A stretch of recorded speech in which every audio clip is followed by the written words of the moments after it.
Okay, thank you so much for joining me this afternoon for this webinar on our brand new client, Spier, in the Winelands in South Africa. I'm joined by Austin Johnson, who is their head of operations, and will be presenting the product to you today.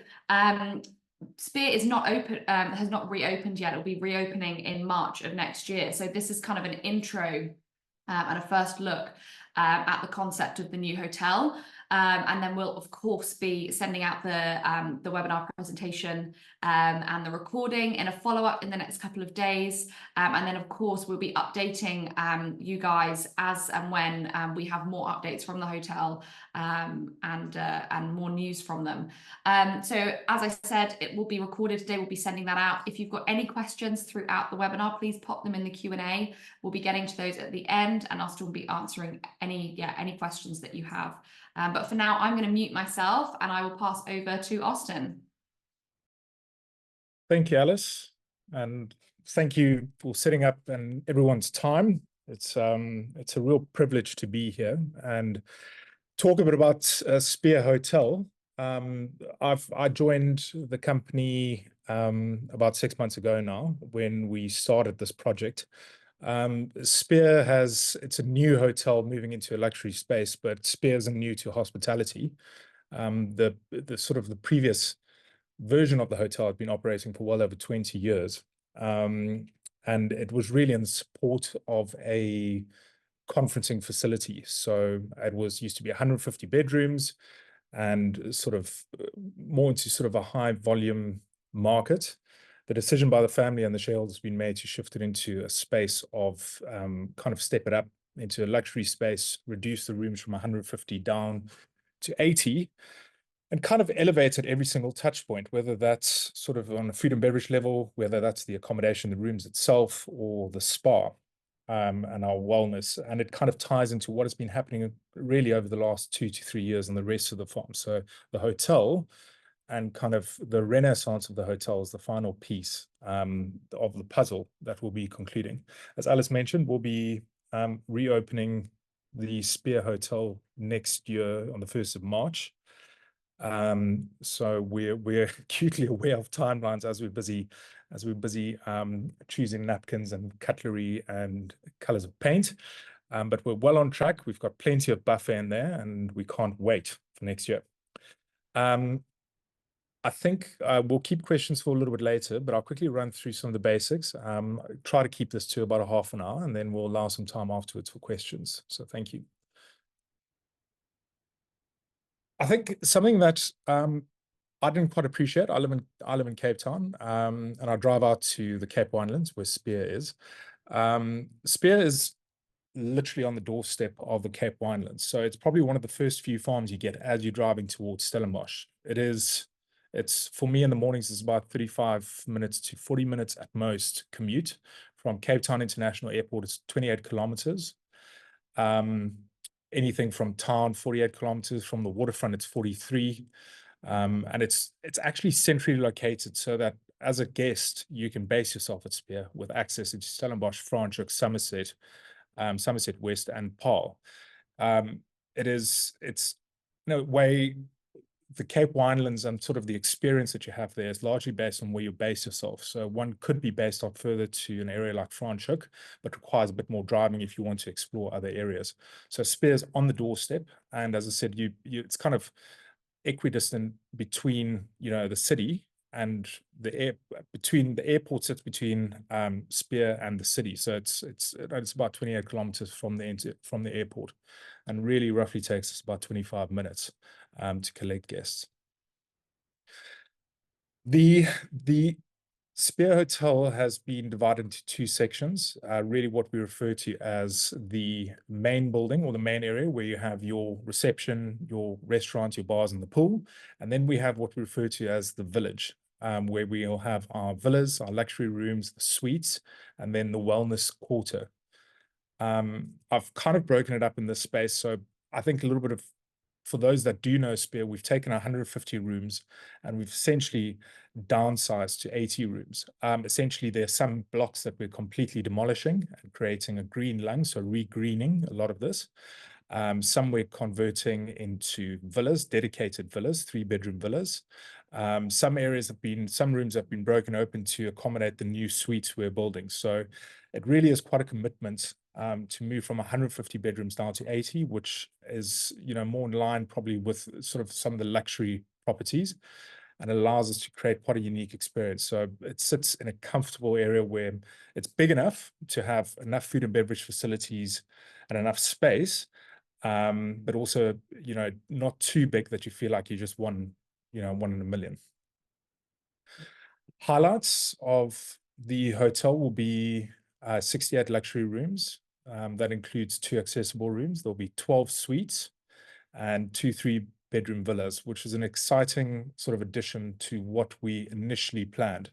The decision was made to accommodate sort of multi-gen and families and those that require a bit more privacy, to add on the 2 3-bedroom villas. We aim to open that earlier, but for now, our schedule allows us to open sort of mid-2025, so a few months after reopening. But if all goes well, we should be sort of on target to open everything all at the same time. The F&B offering is extensive. So we have 3 restaurants. There will be 2 dedicated bars, and there will be 24-hour room service. So kind of in a checklist of what you want, enough variety, something you can always try something different every other day. And for those that don't want to, there's the option of 24-hour room service. The services and the facilities, there's a fully staffed concierge team. We have heated pools and a state-of-the-art gym. We have a kids club called the Buzz Club, which is a sort of nature-inspired kids studio and program. And then, of course, you have access to the rest of the farm, which is over 625 hectares. This is, I guess, the rest of the farm, one could probably is comparable to a lot of sort of the other wine farms that some of you like Boschendal, Babylon's Tour, and sort of that kind of experience. And I'll detail a little bit more about what we do and what makes Spier unique. We'll also incorporate it into the new hotel is the wellness spa and Cape herbal bathhouse. That includes 8 treatment rooms, a pedi lounge, steam room, infrared sauna, and a mindful movement studio where we'll be able to do some yoga classes and Pilates. A little bit of focus on the reception, restaurants and bars and pools. So sort of focusing in on this area right now. These are obviously renders, as we have yet to build something to photograph to show you. And this is subject to slightly change, but this is essentially what has been approved and what we'll be going with. So the color may not be, we may not have a yellow couch, but it will be something in line with that. The entire concept behind what we're doing here is to make it feel like you're home. So comfortable, warm, in summer where it's hot in the Cape Winelands, fresh, breezy. In summer, we have lots of fireplaces everywhere where you can curl up on a couch, lots of little micro spaces where you can sit, sort of be away from other people.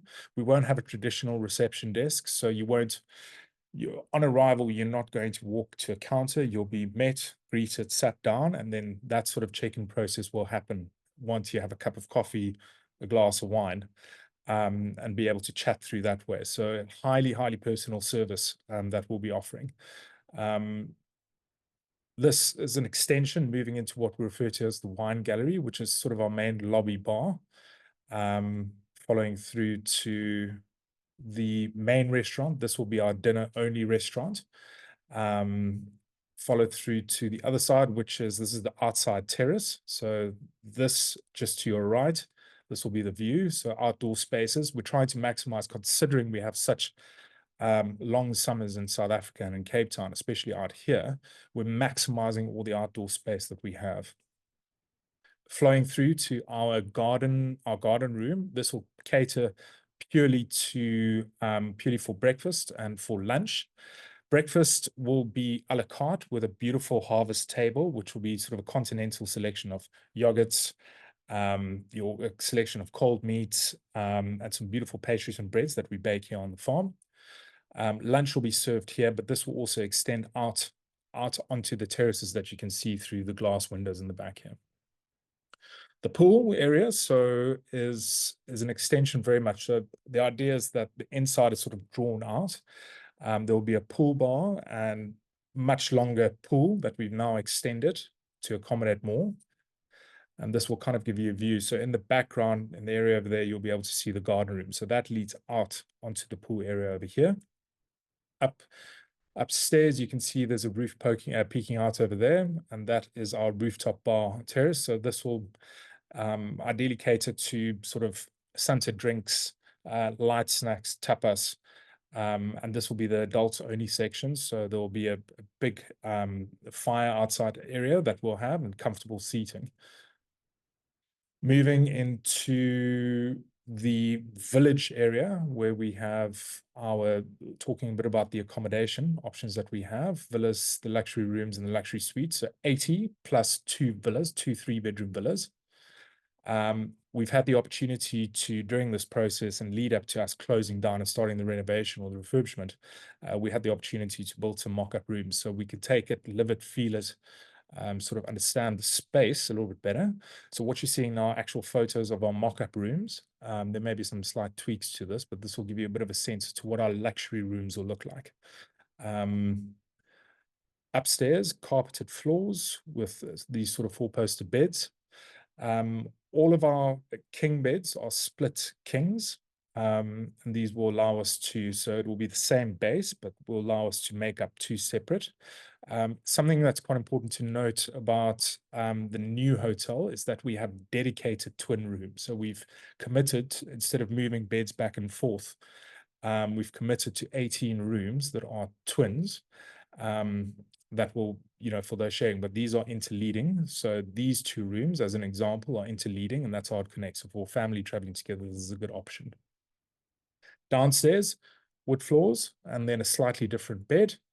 Beautiful, light and airy. So these are what we refer to as our garden rooms or garden terrace rooms. So these lead out onto your own little private terrace. Upstairs, only a Juliet balcony. So if I just go back, these rooms only feature a little Juliet balcony, whilst downstairs will feature your own little terrace and seating area. This leads out onto a garden. We used to have pools there with very little privacy. We're removing the pools now, and we're replanting and regreening those areas. So there's a privacy screen between the 2 areas. Just a little bit more about what some of the twin rooms look like. So twin rooms in the downstairs room. And then obviously a complete redo of all the bathrooms.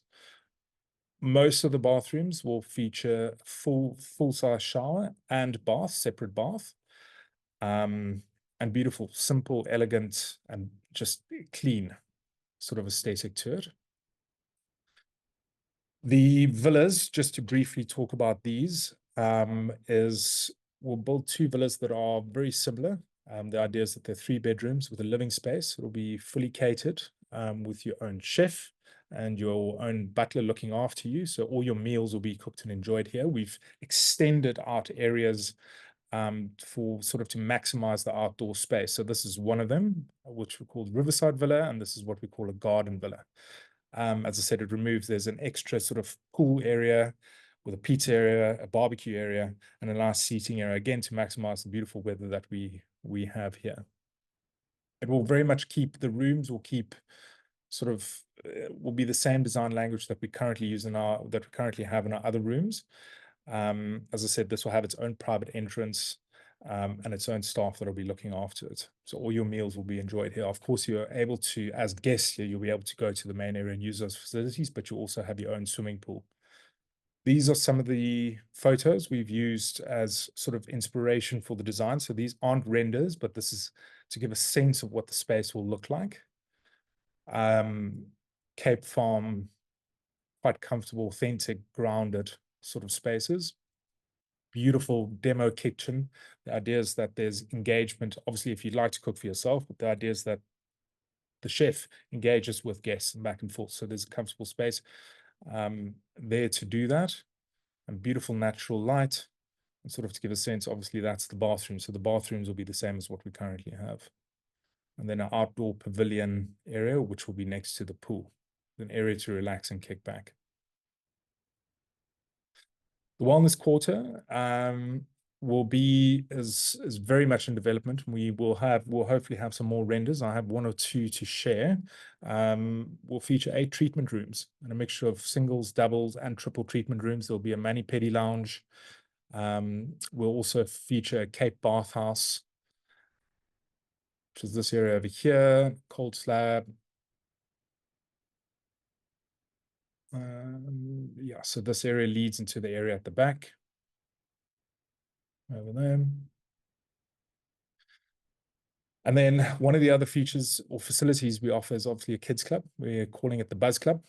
So this is a nature-inspired kids studio and program that we'll be running. This will be up for children up to the ages of 8, and really just featuring, so whether that's playing with clay or making cookies, or so this is a team that we've been working with, and we've decided we'll retain their services, and they'll be looking after the space for us. So a completely renewed sort of space for our youngsters. And this will be, as I said, this is a free of charge service that all parents will be able to have their kids attend. So there'll be 2 sort of primary activities in the day, one in the morning and one in the afternoon. And then throughout that, there'll be some free play where you can just drop off. I mentioned that obviously the hotel, which we've been talking about, is part of a larger, sort of much bigger farm and experience. The hotel, as you obviously drive and sit right at the end, but before that, you're passing several other parts of the farm, which is, to highlight some of them, is the food garden, the picnickery area, our wine tasting.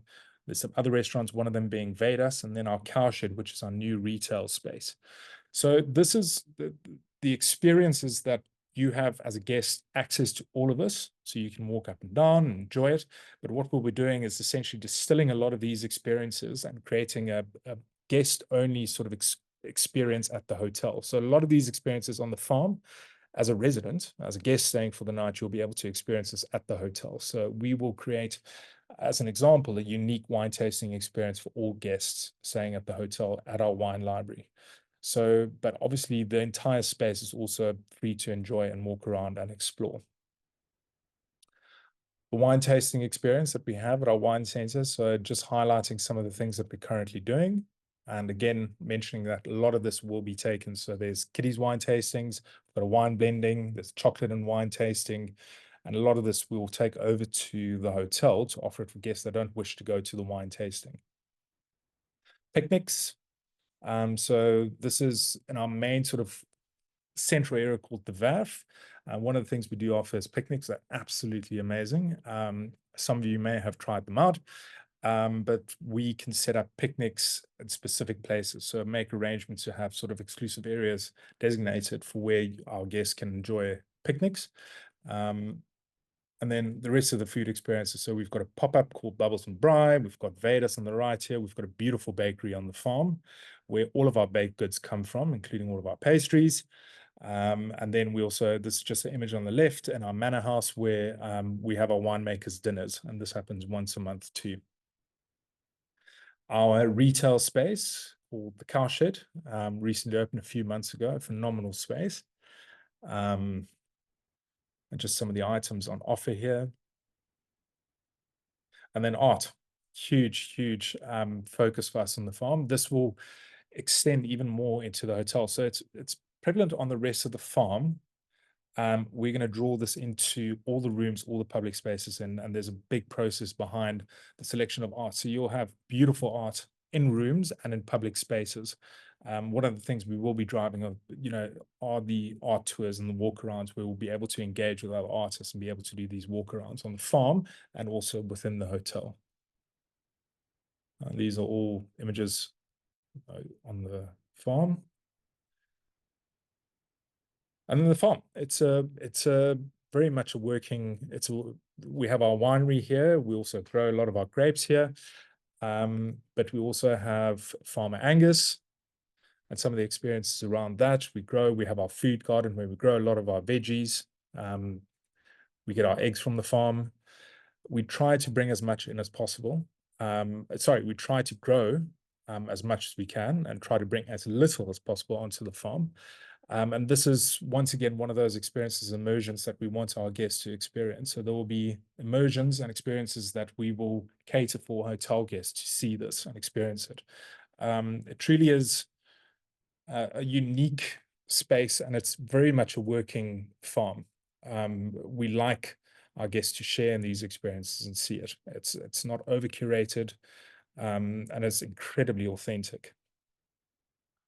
And then, if I may, if I can quickly just show some of the work we do through our Growing for Good Foundation, or Growing for Good initiative, I should say. And this really covers a lot of what we're currently doing. And this is a short video, maybe just to highlight what we are. This is a recent video we put together, and this probably summarizes a little bit better than an infographic that I have.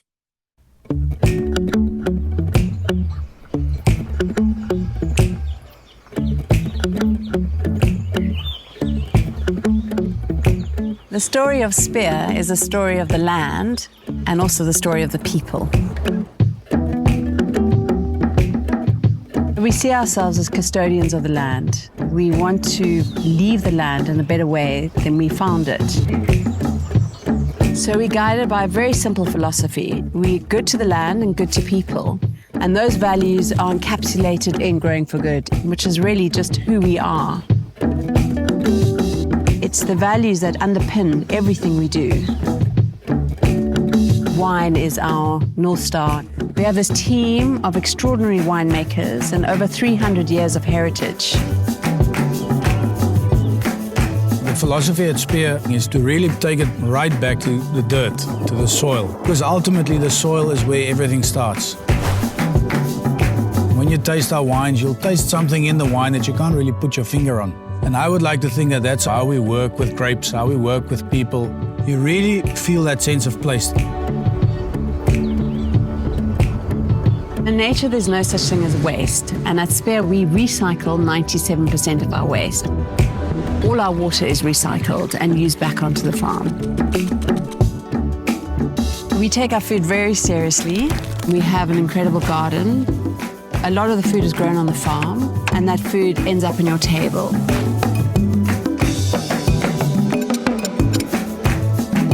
We see art as a tool for transformation. Art has always been part of the Spier DNA, and a lot of that art you can see around the farm. We want people to come and visit and enjoy this farm. It's a place where people can reconnect with their senses, eat delicious food, drink amazing wine, and reconnect with each other. So Growing for Good is really about collaboration. Everything we do at Spier is in collaboration with incredible people who are passionate about what they do. I mean, we're only here for a short time, and while we're here, we must make a difference.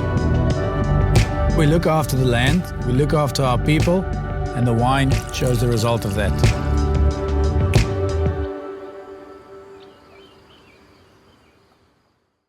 Well, I think just to finish, as I have a few minutes left, there's really a big transformation happening in Spier the hotel. So if you've known it, I mean, we often talk to guests or people in the industry who have some memory of Spier, whether that used to be Moyo, or it used to be the cheetahs we used to have here, or coming for a conference or some event. I think there's a distinct change, especially in how we're approaching the hotel and what kind of clients or guests we'd like to attract. There's a serious focus on luxury and at the same time being authentic and sincere in what we do and how we produce. My personal background is coming from a space of working in small boutique hotels or lodges or resorts, and it's really about bringing an intimacy and a level of service back that makes you feel, not only just special, but, really driving service. I think I know we're going to have a phenomenal product. Our focus will remain service and looking after your guests, our guests, and just going back to the basics at every single level. So it's been a pleasure. And I guess, Alice, open the floor to some questions. Amazing. Thank you, Austin. We've got a few questions. If anyone's got any, please do pop them in the Q&A, or you can pop them in the chat, and we will get to them now. Sylvia has asked, what has happened to the family area? Just put family in inverted commas. I'm not sure what you mean by that, Sylvia. If you are able to, Sort of I'm assuming is that maybe the kids area, or yeah, I'm not we sure. take, so we're taking what we have and we're almost just expanding on it. It'll be in a very similar area. The Buzz Club or the Kids Club will be where we'll be working, as I said, nature-inspired sort of play. But there's a big focus on it. So the kids area, if that is what you're referring to, or the kids club, is not going to change. We're enhancing it. Okay, amazing. Brilliant, thank you. And then Sandra's asked, what's the minimum age for the Buzz Kids Club? So we're going to be running from 2 to 8 at this point. I mean, we're assessing it because obviously there's another gap after that sort of for our teens, and it's very much in the works. But in terms of our Buzz Club, that's kind of what the focus will be in. Look, I'm sure if there's, a 1-year-old and a 2-year-old, but essentially for the sort of set activities, around 2 to 8 is kind of the bracket. And there's probably an 8 to 12 and a 12 sort of to 16 plus that we'll be focusing on. Those will probably involve a little bit more of the experiences on the farm that we'll be able to offer. I'd probably say watch the space because it's something that we'll be working on. In terms of the hotel build, brick and mortar, we've had to sort of nail down our concept for the Buzz Club or the Kids Club now, but we are certainly focusing on the older kids too in the future. Amazing. And then Megan has asked, do you still have the Eagle Centre? No, Eagles is closed, so we don't Eagle Encounters. We don't. They closed a few months ago, and they're slowly shifting out. But no, unfortunately not. We've parted ways. Oh, Sylvia has clarified. It was where the locals came for lunch, etc. She also said great presentation. Goodness, it may have been. I wonder how long ago that was. I'll need to check. Sounds like a wonderful idea, though. Locals came for lunch. Amazing. We'll look into that, Sylvia. Yeah. Kimberly has asked, do you already have an idea of the rack rates? Yeah. We finalized rates. We've opened our bookings initially, so we can share all of that information. So yes, we are contracting and we have rates, 100%. Brilliant. And Tamsin has asked, are there wheelchair-friendly rooms? Yes, we have 2 rooms, 2 luxury rooms that have been allocated for that. Amazing. Awesome. Well, you must have done a great job at answering everyone's questions, because I think by the looks of it, we've answered them all. Okay, cool. And of course, if anyone has any questions, fallen asleep. Hopefully not. If anyone has any questions after the webinar that they think of, do feel free to pop them through to us and we will forward them on to Austin or pop them straight through to Austin. Hopefully we've answered everything, or Austin's answered everything that you need during this webinar. And of course, we will be very forthcoming with much more information as soon as we have more, and as the hotel develops and everything, there will be, I'm sure we'll have lots of communications coming out in the next few months. Thanks. Yeah. We hope to have, there's a timeline obviously for more photos and more spaces that we'll start photographing as we get to it. But 1st of March, we're well on track and we've got a great team involved in this project. So very, very exciting. Amazing. I've just had one more question come through from Nessa. She's asked, is the farm and restaurant, etc., open to all non-residents? And do residents get preferential table reservations? Absolutely. So we're trying to create so the as much as there's access sort of from the public side for day visitors into the farm, there will be largely a barrier. There will be another gate within the farm to the hotel and where the pedestrian access is. So we're trying to create a level of, we certainly will be taking outside reservations for our restaurants, but by appointment only. And so no one can just walk into the hotel. You need to have an appointment, whether you're going to the spa, whether you're going to the restaurant, where you're coming to see someone. It's not about being elitist, it's just about managing and creating a sort of a sense of calm in the spaces that we're creating. So yes, and we absolutely prioritize all of our guests first. Amazing. Awesome, thank you. Perfect. Well, thank you very much, everyone, for joining us this afternoon. We'll send out the recording in the next couple of days, and we'll hopefully have loads more information about Spier coming in the next few months. Cool. Thank you, everyone. Thanks, guys.